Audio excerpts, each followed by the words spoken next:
Greetings, everyone, and welcome to today's webinar.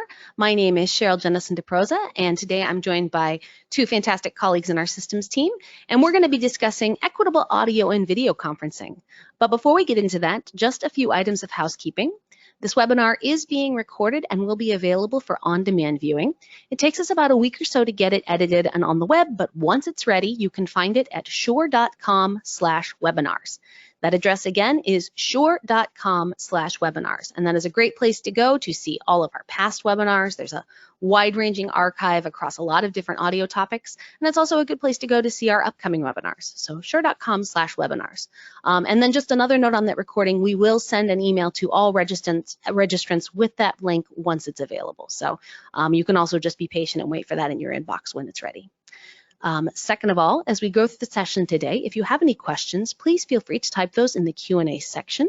You should be able to find that by looking for a question mark or a Q&A section in your panel there.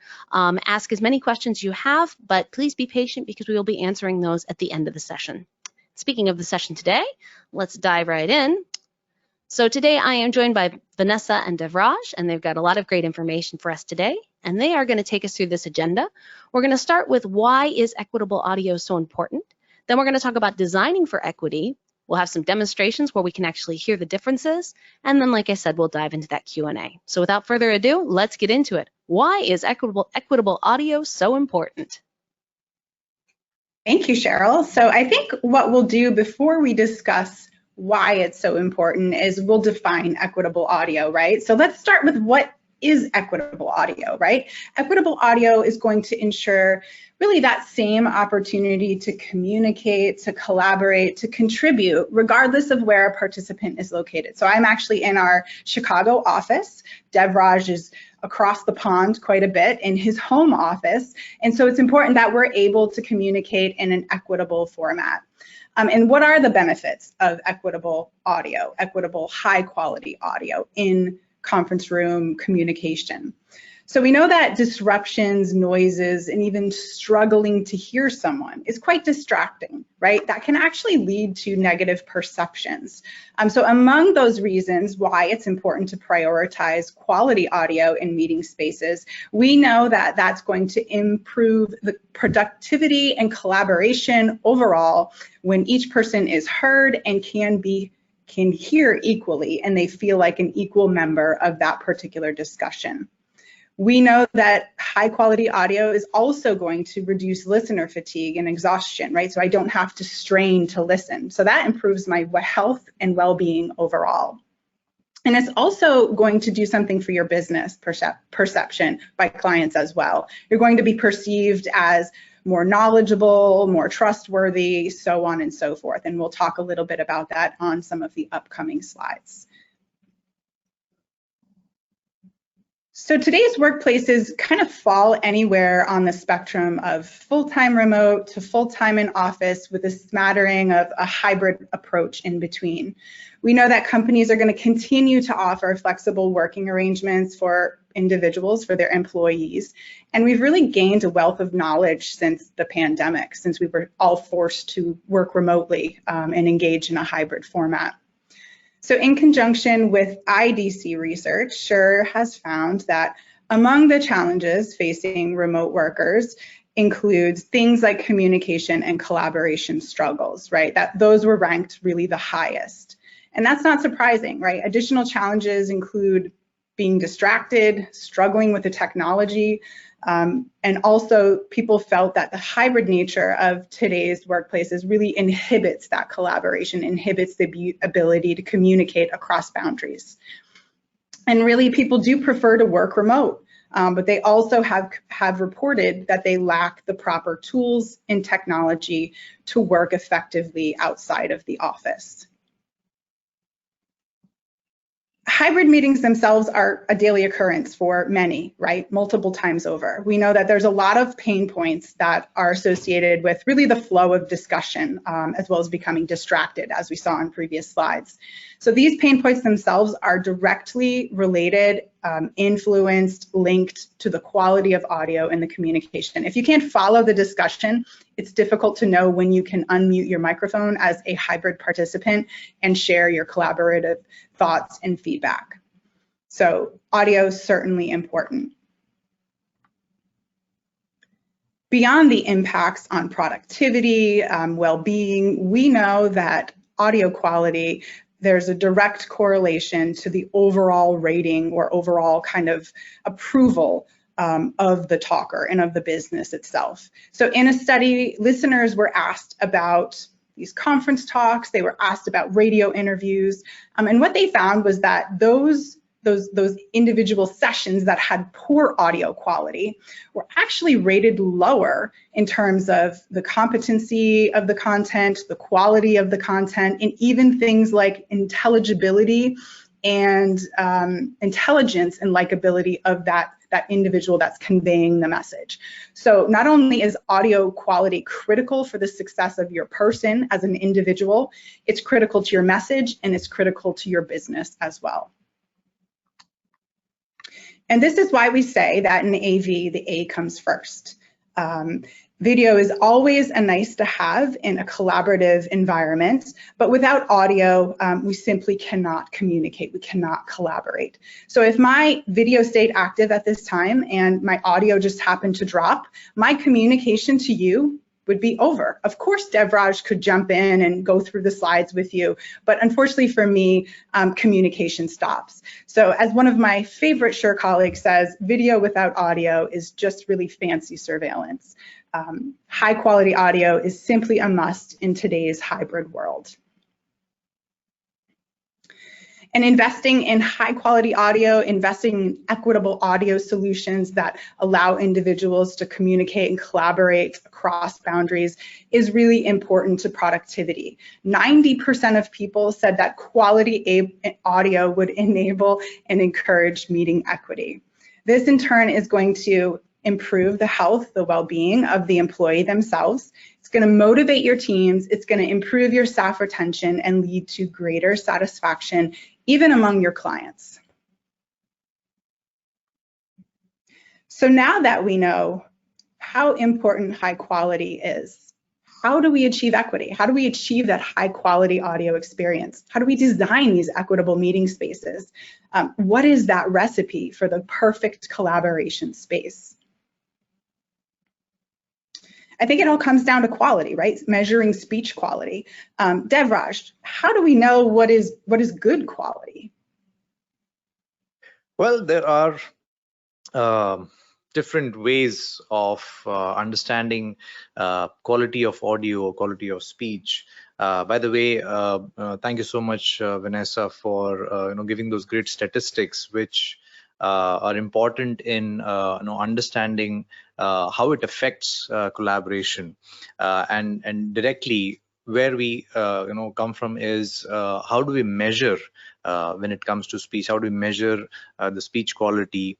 How my voice is coming better than what is around me, whether it is a background noise, whether it is my audio itself being reflected off the surface, which is also called as an echo or reverb. When it is reproduced and my audio is reproduced, or the presenter's audio is reproduced in the same room, if it's a large conference room setup, how does that affect the whole performance of the meeting? How does that affect the quality of that meeting? And if you are into a wireless environment, if you're using wireless systems, what is the spectrum efficiency of that wireless equipment? How are we able to get to those areas without affecting the quality of speech or audio in general? So there are various ways of measuring, and before measuring, understanding, which is something that we will get to very soon. So in the coming slides, you will see various aspects of understanding a space and designing a space. So let's move forward and see which are those parameters which we need to consider and understand and measure to have the best quality of speech or quality of audio in our collaboration environments. So most of the times when you are in a a collaboration space, which would be a meeting room, which could be of different size and scale. But there are a few important parameters or factors which always need to be considered to ensure you have the best form of collaboration or the best experience of collaboration. And these 5 points that you see on the screen would basically cater to most of those situations. Where is that meeting space located? What kind of meetings or applications that you have for that meeting? How are the acoustics designed for that space, which also relates to how the interiors of the space are, and how the complete audio-visual system or the ecosystem of that space is coming together. And this is something that we will delve deeper into in the coming slides, going by the location first, what kind of location we have. So let's look into these factors in detail. So when we look at the space that we are in, there are a few key parameters that we look at. What is the size of the space? What kind of materials that space is made of? How high the ceiling is? What are the walls made of? Whether they are designed to look nice, or is it just to look nice, or to sound nice as well? Are there any pick up and drop zones when it comes to audio? And sometimes it also the design of a place is made as per the safety regulations as well. Now, when you have such parameters in mind, if you look at the picture on this slide, the room looks really nice, neat. But what matters when you have to do a proper collaboration is how will that sound. We will come to that aspect as well. So this is the location part. When you look at a space, there are some considerations that need to be done in terms of size and the materials that are used and what kind of meetings do we have. Now let's look at the aesthetics part of it as to what looks well and what should be in there in the next slide. There are different types of rooms, as you see in this space, so far as application goes. In the earlier days, there were more kind of meetings, but nowadays we can group it together mostly as a video conference setup, or which can be of different forms. It can be a hardware codec based, or it can be a bring your own device kind of a meeting, or it could be a local discussion in that space. If it is not a many-to-many kind of a meeting in the same space or across a video conferencing system, it could be something like a broadcast session from a C-level executive or a town hall session, so which could come in the category of streaming and recording. But all these applications need your meeting room equipment to have kind of the same ability to have good capture of, like Vanessa said, you need to have your audio coming in well. If the video stutters a bit in between, the camera goes off or the screen goes off, I can still keep talking, and I know that you all would be able to hear us, and the message still gets passed. So these are some of the key applications that the AV in a room gets looked at, and how the environment affects the performance of these applications is what we'll look next. So the next ones we would see would be how the room is placed. Once we see that slide, I'm still waiting for that slide to come up. Maybe it's the delay for being on this side of the world. Yeah. So this slide is basically to give an example of how the room looks, but how would actually it sound like. The room looks really neat and clean, very tidy, neatly placed. But let's see how it actually sounds like when you actually go into that space. Let's give it a few seconds so that the media plays.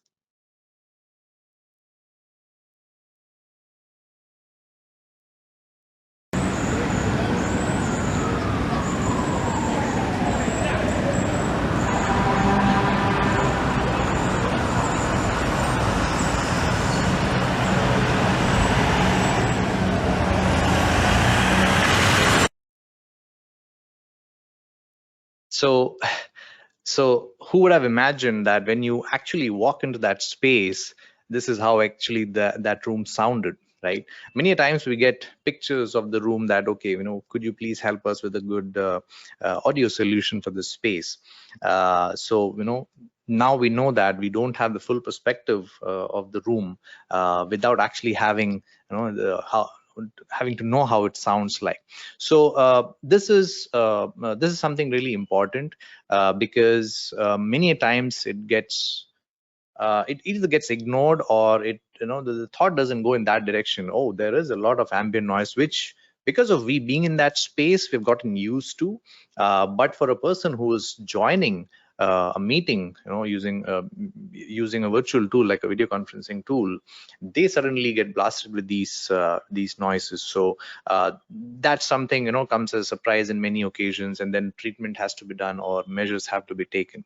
But this was just an example of, you know, how it needs to be looked at for many spaces that we come across these, especially modern workspaces, does come with such situations, unfortunately. But that is important to be looked at.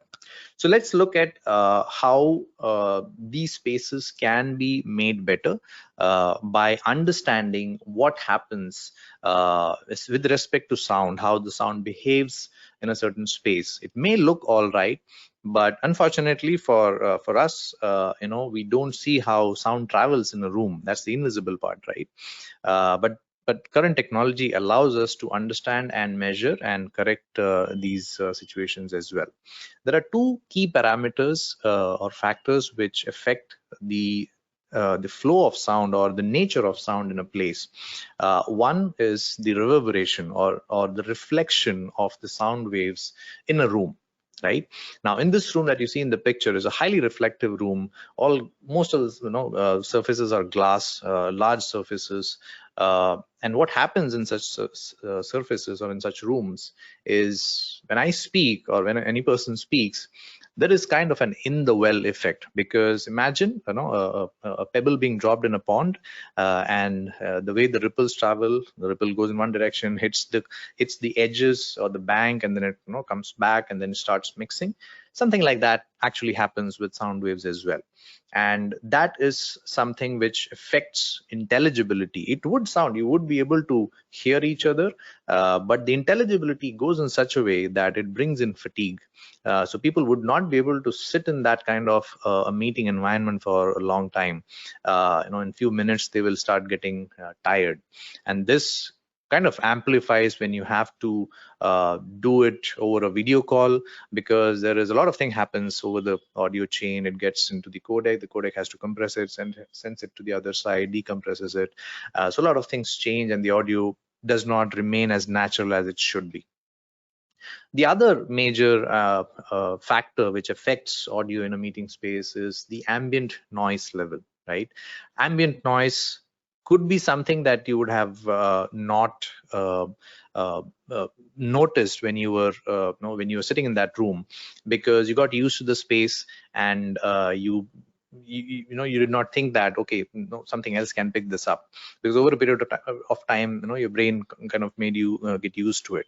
But the microphone or the AV equipment in that room is designed to pick up everything, right? It could be an HVAC noise, it could be a rack noise in the space, it could be a projector up on the ceiling, it could be a pantry right next door, which with the audio spilling over, the voice is spilling over. Now these are the ambient noises, and if they exceed, you know, a certain number, for example, what we recommend is it should not, the room ambient noise levels should not exceed 40 to 45 dB, is because beyond that it becomes difficult for our speech to be more intelligible. It is coming along with the noise, and that is making people who are listening to us struggle to understand us, right? So these two parameters are very important to be understood, to be paid attention to. There are ways to measure reverb of a space. The number that is, it is measured with, is called as the RT60 value, and there are measuring instruments which allow you to measure the actual reverberation of a space, and to do corrections. To do corrections is basically something you need to have, acoustic panels which absorb these reflections to an extent that it is not as reflective as before. Noise levels can also be brought into control. Modern HVAC equipments do not create that much noise, but it does need a little bit of an attention as to where you're placing your blower and the return units, what kind of HVAC unit is there. Definitely no AHUs. Sometimes, unfortunately, we do see AHU units being either very next to that room ceiling or sometimes inside that ceiling. So those could be really hampering the way sound behaves in that room. Now, I'll give you a small example of how this affects how these factors affect audio in a meeting space, right? In this call right now. So you guys have been hearing me, and that's something I can relate with this slide. How a reverberant space sounds. It looks very nice. You have been hearing me. Imagine I am in this space, and you imagine me to be sounding like this, but I would actually be sounding something like this because of how the space has its materials, has its surfaces. Why? Because the microphone could not be in front of me. As the table is clear, there is nothing in front, as is the modern days demand that, oh, we want the table to be clear. Very nice, aesthetically looks very clean, but we can't beat physics, right? You need to have a microphone which is which is able to pick you up neatly, even if it is away from you. These days you have options, like we give options to have ceiling based array microphones, but it still cannot defy physics. You need to have some kind of an absorption material or a material with which the room is designed, which does not does not reflect back audio. Otherwise, what you heard is something that your meeting may also suffer with. Okay, so these are some examples of how the audio can be measured and how it affects, and there are some more measures that I would let you know in terms of cleaning up the audio in a space, like how to improve the room's performance.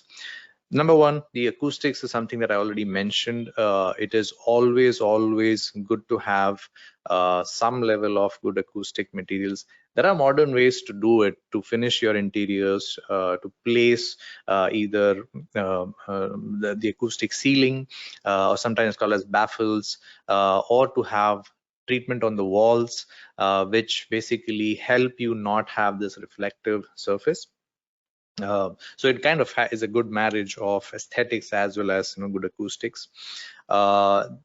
Reduce the ambient noise, definitely. So if the ambient noise is coming from outside the room, the other factor of building good acoustics is to not have those noises seep into this room, right? So one is that you treat the room in a way that the inside audio does not get beaten around or reflecting around. The other aspect is to not have the ambient noise, if it is coming from outside, does not come in. And this is something that attention needs to be given at the right time. Sometimes we do come across ceilings having cassette ACs these days, and then there is also an ask for having a ceiling microphone placed in the same room.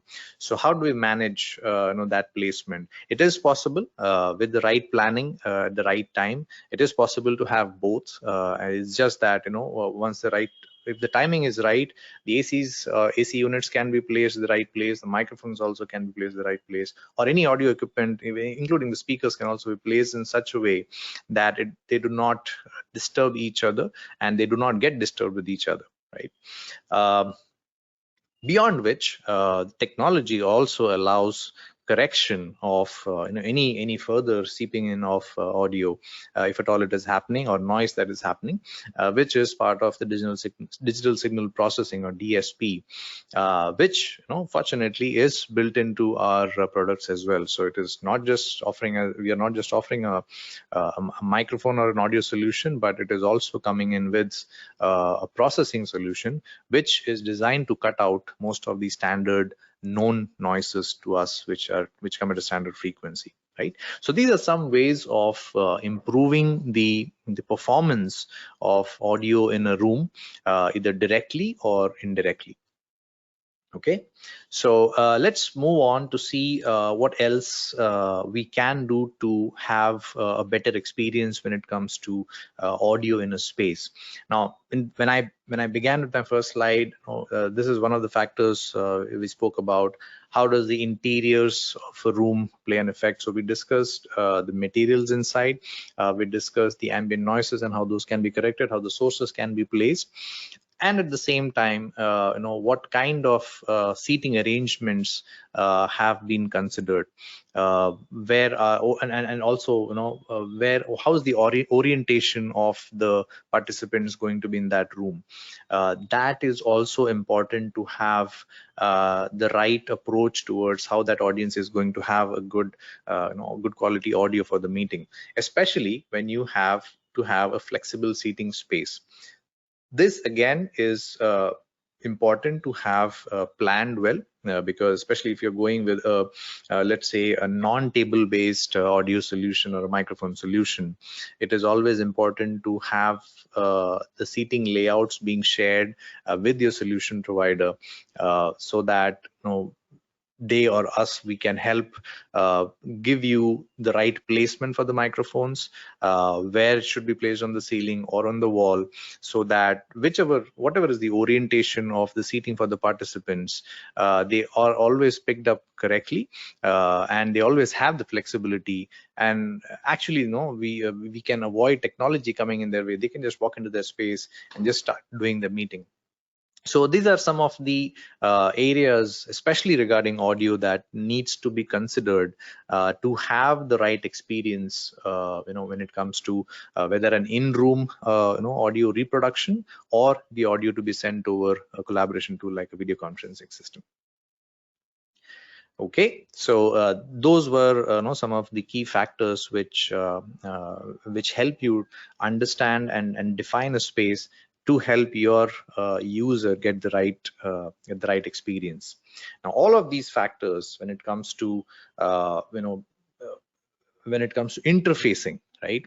One of the interfacing sources is your video system that we have been talking about. Now, what kind of video system that is, whether it is a legacy unit, whether it is a newer upcoming unit, what are your output devices, whether it is a projector or whether it is an LCD, or whether it is a large LED screen for large spaces, which actually come with some noise making sources themselves, like cooling fans. If at all, there is wireless microphones involved, large LEDs do bring some RF interference, so those need to be considered as well. What kind of codecs are being used, whether it is soft codec or a hard codec, and what kind of interfaces are compatible, whether it is an analog interface or a digital USB interface, and what kind of microphones are preferred in this place. So these also matter when it comes to interfacing, because there is compatibility, or one factor is compatibility, and there is the second one is whether it is certified, right? Now, these days we have hardware devices designed for certain kind of software tools. For example, whether it is a Teams room or a Zoom room, but the hardware would be a Cisco or a Poly hardware, right? So these devices need to be tested and ensured that the combination, if it is a Shure product, along with this combination in that ecosystem, it has to be a compatible ecosystem, so that when the end user uses it, it looks like a complete single integrated system. So that is why in the environmental assessment part, there is the video system also involved. Next comes when you have the video system and the audio system, there is automation, which comes with third-party controls also. So that is something that I'll come to the next slide. I think I skipped this one. When you have larger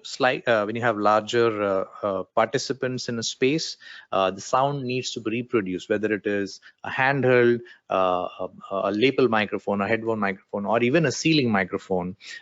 These days, people prefer to be hands-free. They don't want anything on the body, or they don't want to hold a microphone in their hand, but they would like to walk in and then just they interact with their audience very naturally. In all these situations, your sound reinforcement ecosystem also comes in place.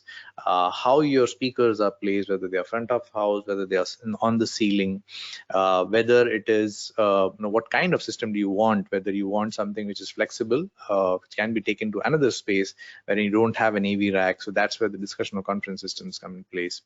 What form factors are you comfortable with? Sometimes we see people being more comfortable with having a physical microphone in front of them, right? If they don't have a microphone in front of them, they don't have that confidence of whether I should speak, where should I speak to, where do I have to look? There is also that factor as well. So form factor also matters, and there are different kind of form factors available to ensure that your audience is comfortable and very natural when it comes to their meeting experience. So the next that I wanted to discuss was the third-party control part, right? When you have the video ecosystem in place, your sound reinforcement in place, how do we ensure that your audience, whether they are within the room or they are on the far end, they get to see the presenter and the audience just as the way they are sitting in that room. So this is where having an interface with a third-party control is very, very important, right? So in the next slide, you will see that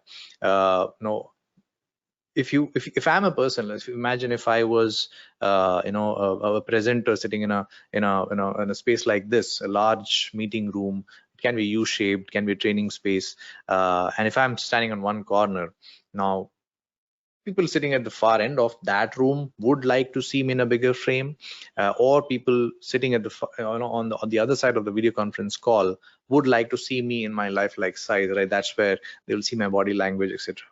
Now this is where in the earlier days or the legacy ways, you have some kind of a tracking button. I press the button, the camera looks at me, somebody else speaks, they press the button, the camera looks at them. Now it has a bit of a workflow gap wherein before you speak, you got to press that button, right? Now some people remember it, some people may miss that because they're in their flow of sharing that idea which came to their head immediately. Now automation is now possible to not have to press that button. So when you speak, wherever you are in that room, if it's a ceiling based microphone, we can have that trigger happen automatically based on wherever you're standing. Our ceiling microphones can give that XYZ location or the azimuth location of the person talking, and the cameras can be made to move dynamically without having to go through any presets.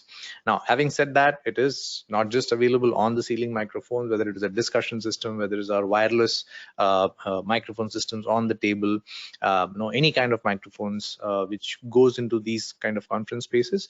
We have the third-party control, which allows to have this ecosystem give its complete experience, both for people in the room as well as people sitting in the far end. Right. So this is one key aspect which we get to be asked, quite frequently these days, so far as so that people don't have to worry about again technology in terms of covering your presenter or the audience. So I believe we have covered all the major factors which come through the AV part of it. Now in the modern world, you have this ecosystem coming in two ways now. Not in the modern world, in the earlier world, you had it coming in mostly through analog, right? You had a bunch of cables coming in, both for video and audio, and then there was a network portion to it. If at all, it had to be interfaced with the network. Now you can do away a lot with without having the analog part of it. Everything can be connected over IP and can be powered over PoE. So imagine the ease of deployment, the ease of configuration, ease of management that this modern ecosystem brings, even for audio and video. It brings improvement in quality as well, because it is completely digital, it is completely packet based, and it allows you to not just make it easier, but it also allows you to follow your organization-wide IT standards, whether it is security, whether it is about having a kind of a dissection of your local area network through VLANs, right? So this is again, a possibility or an availability which has been made for the IT side of things, so that doesn't become a hindrance and it is easier to deploy, right? So we discussed interiors, we discussed acoustics, we discussed what kind of space that it can go in, how do we do sound reinforcement, and how do we do third-party controls as well. And all this comes with the IT network. Now this is all the large spaces, large meeting rooms in the building, but we now know that a lot of the working population, Vanessa and I are the best examples on this call right now, is that you can choose any space, be it a home office, be it a coffee shop, but they also need to have good audio with them, because their participation is important in that meeting. They should not feel lost, or whatever. When they speak, you shouldn't feel lost sitting in that meeting room, that okay, what did he just say? So it is also important to not forget the employees sitting in the far end. Consider what do they have today, do they need an improvement? There are improvement solutions available from us, as you see in these pictures, and whether whether they are up to the mark when it comes to having equitable audio for the video conferencing environment. Okay. So I believe we now have some demos of some of the products that we have and how they perform in these spaces. And before we do that, how do we set up the products in a space? How the tuning has to be done is something I will hand the mic back to Vanessa, and she will cover a couple of these points. Thank you. Thank you, Devraj. That was great. Lots of great factors in terms of creating those equitable audio experiences for individuals that are working remotely. So let's actually talk a little bit about the solution itself. There is this saying in the industry, flashed on the screens there in front of you, right? Don't wait to fix it in the mix. This kind of is related to more of a recording scenario, but it definitely applies to room acoustics in terms of video conferencing, right? So identifying issues, right? Fixing those issues ahead of time is going to make it much simpler and easier, less costly as well, I should mention, to fix down the line. So really, it might be tempting to purchase a different microphone if you're having issues, or to buy or try a different processor. But the best investment that you can really make in improving the quality of your collaboration is to improve the acoustics of the room itself. Devraj talked about this. We can't really cheat physics, right? We can't really address acoustics. So it is going to help make a positive change at the beginning of your signal chain, and that is going to ripple through the entire system performance. It's going to basically improve the quality of your collaboration overall. And again, it's always a good idea to test the audio after the installation is complete. So you've selected the proper solutions right after listening to Devraj's overview of the room and the tools and whatnot. How do you ensure that it is going to work perfectly for your application? Well, you're going to want to listen, right? You're going to want to listen with headphones to each individual microphone, or each microphone lobe, if you will, so that you can ensure you've got correct placement, that you've got the best settings, and you're going to listen to those signals one at a time.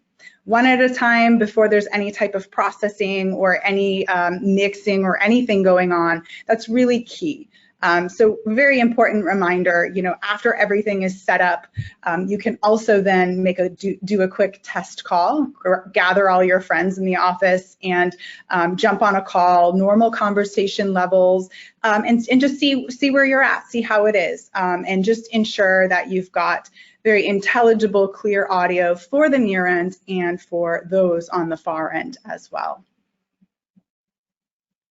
And as Devraj mentioned, some rooms are large enough that they require a sound reinforcement system of a type. So in this particular scenario, the participant's voice at the end of the table that's closer to us on this slide necessarily would not carry to the end of that table where all of those skyscrapers are, right? So what we would utilize in this particular case is we would utilize something called voice lift, and that's going to just give a slight lift, a slight increase of the voice, so that those at the farthest end of the table can hear just as well as someone seated next to that individual in that conference room. So this is a really important factor when we start thinking about these larger spaces.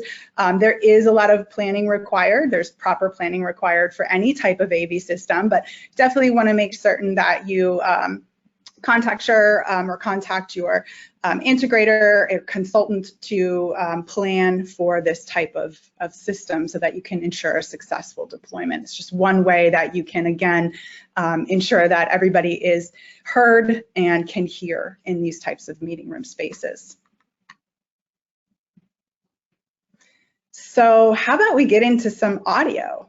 So we do have some demonstrations for you here, and these demonstrations are going to really kind of highlight some of the things that we've discussed.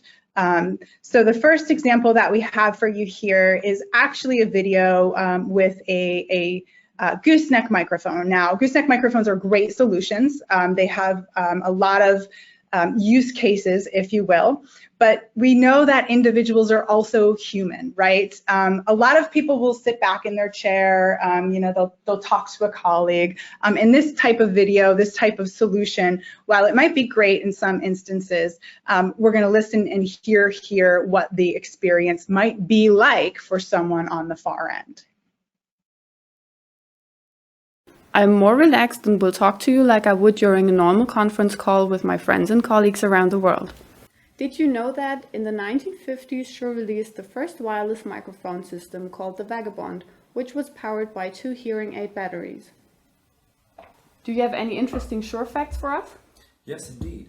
Did you know that Michael Jackson's vocals on Thriller, by the way, the best selling album of all time, were recorded with a Shure microphone? Very interesting. That's all from our side. Goodbye.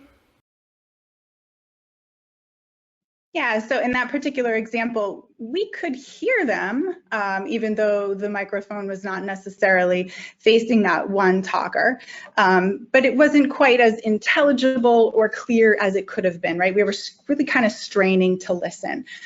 So again, Gooseneck's great solutions for the right application. It does come down to, again, proper mic selection, proper placement to ensure you've got that intelligible and clear communication. The next example we're going to take a look at is actually a product that is found in a lot of meeting spaces these days. So a soundbar, an all-in-one type device, right? It's easy, it's convenient. I place it on the front wall. It handles my audio, my video, done. I have 50 of these rooms. I'm just going to add this in here and let them collaborate, if you will. So what we know is that, at least what I know from experience with these types of systems, is that when I'm seated next to this device, it sounds really good and I sound really good. But the farther away I go from that particular device, the more it tends to fall apart, if you will. And who typically sits at the end of that table where there actually isn't a chair? Our VIP, our CEO, our president, the individual who is going to tell you that your audio system has an issue. So that particular individual has the least consistent experience. What we're going to do for you next is we're going to play an example of a generic soundbar, just a popular soundbar device, and we're going to let you hear a talker at 4 feet and a talker at 18 feet. And you should be able to hear this for yourself in terms of what the implications are. Here's what it sounds like 4 feet from a leading all-in-one video bar. At this distance, the sound quality and levels are good because I'm close enough to the microphone and the room acoustics are well behaved. And here's what it sounds like 18 feet away from the all-in-one video bar, which is within the specified range. Notice a few things: that the audio levels are lower and the high frequency content of my voice is not coming across as well as the closer talker, which makes me sound softer and less clear than the closer talker. Yeah, so I think the coverage diagram that we saw in the video there definitely highlights that that farther talker may be intelligible at some point. It might be straining to listen to them, but they're definitely lower in volume and there is definitely a lack of clarity in terms of their voice. Now, if we take a look at a product like a linear array microphone that might be wall mounted, a product that includes a number of microphones in it and actually does some beam forming, we know that this particular type of device does a little bit better at capturing talkers as they are farther away. So it's a more consistent kind of even sound experience. So we're actually going to play, yes, another video for you, another video clip featuring our colleagues Doug and Brendan, and we're going to give you an example of what it sounds like at 4 feet and at 18 feet as well with the MXA 710.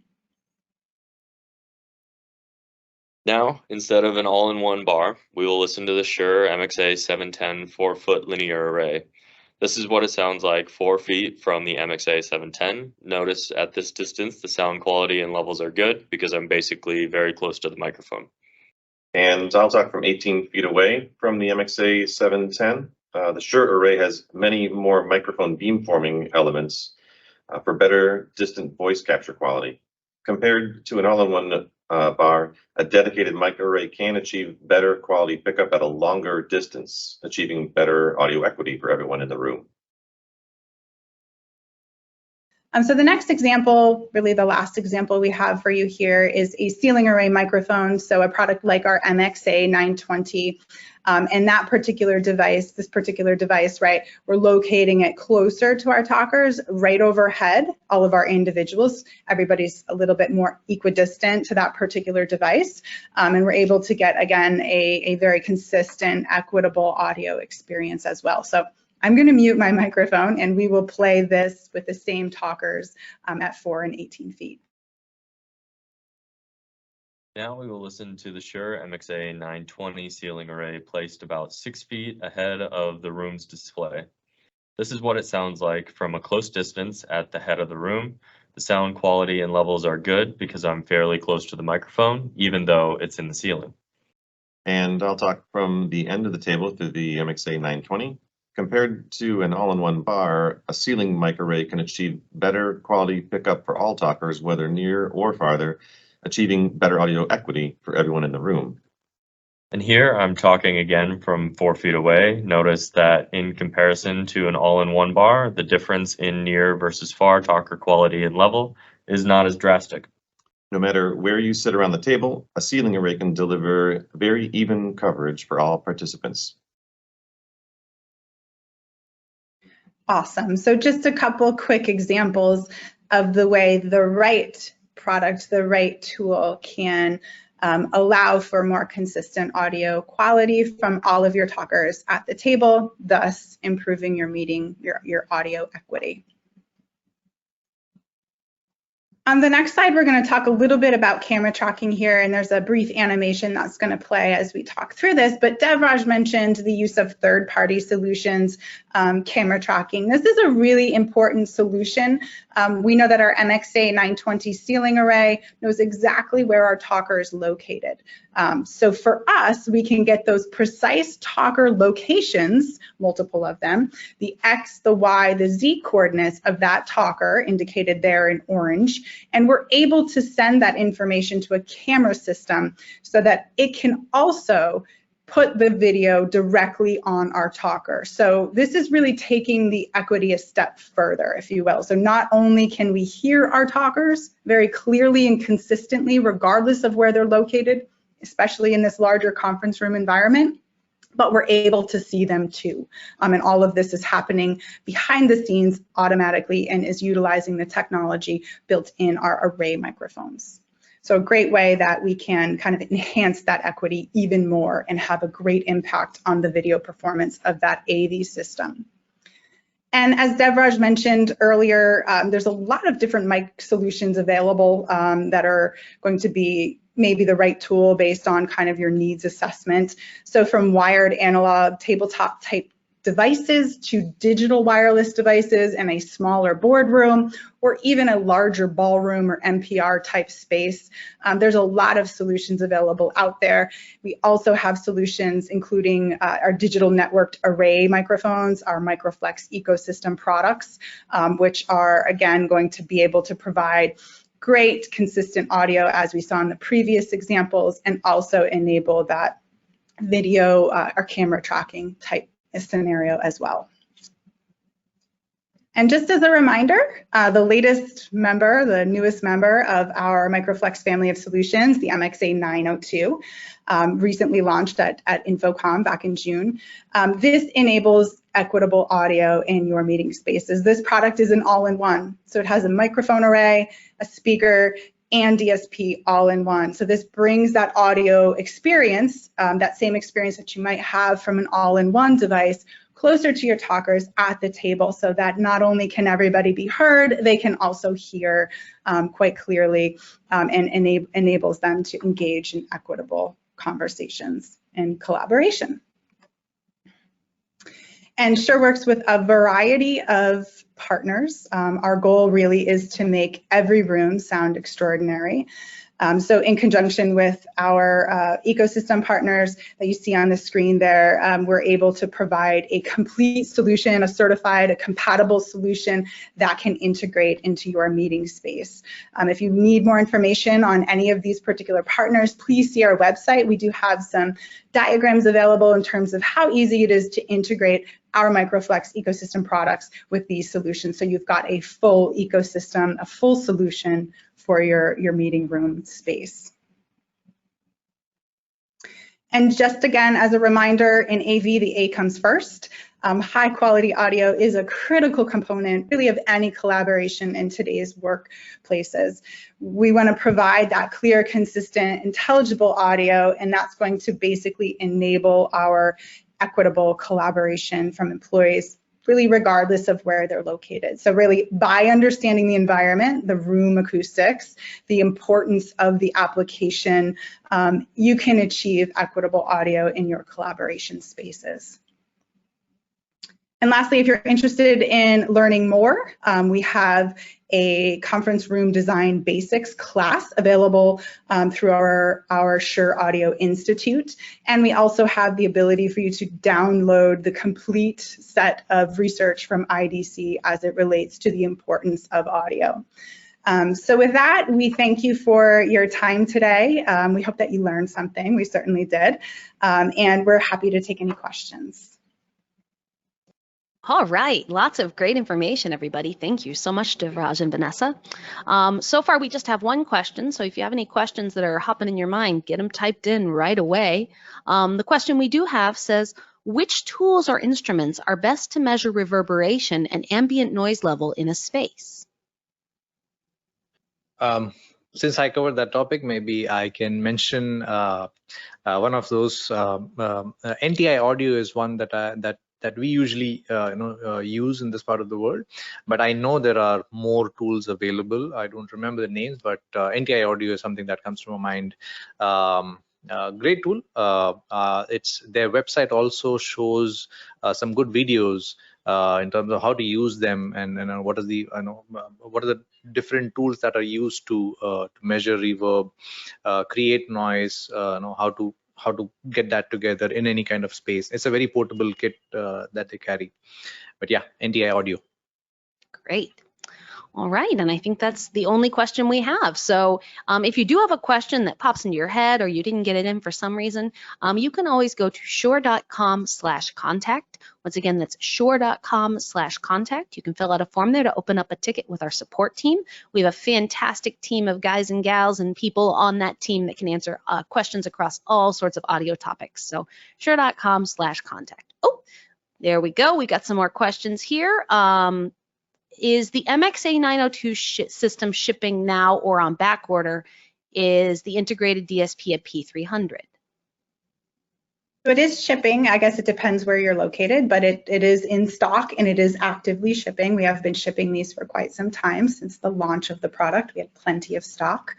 So there is basically our IntelliMix suite is on board the MXA 902. So it does all of the wonderful magic that our P300 does. You can expect a similar performance in terms of your echo and noise reduction overall.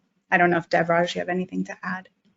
Oh yeah, I was just going to add, the first chance you get, reach out to your regional Shure reseller or integrator and get an experience of the 902.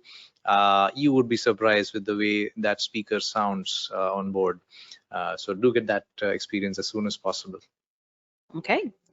And then another question that popped in, is there a training program or options that we offer to learn how to dial in your Dante enabled ceiling microphones? We do. To mention, we have actually a training portal which actually offers a whole bunch of different training modules. Dante being one of them, or Dante based operation of the microphone being one of them. Not just that, if you are interested, we actually cover basics of audio, basics of microphones as well, and not only that, once you come to the Dante side of things, you have the whole set of microphones, DSP speakers, and even discussion systems. So all the form factors that you see in our portfolio, there is a training module available. Maybe we should be able to put that in some way, the link of that here, but it's called the Shure Audio Institute, and if you just Google it also, you should be able to get that link there. Yes, and we do send that link in follow-up emails. So there is a link to the Shure Audio Institute with all sorts of training. So thanks, Devraj. All right, I think that just about wraps up the questions. I want to thank Vanessa and Devraj for all their information and expertise. And I want to thank you all for joining us today. We'll hope to see you on the next one. Have a great day, everybody. Thank you, everyone. Thank you. Bye-bye.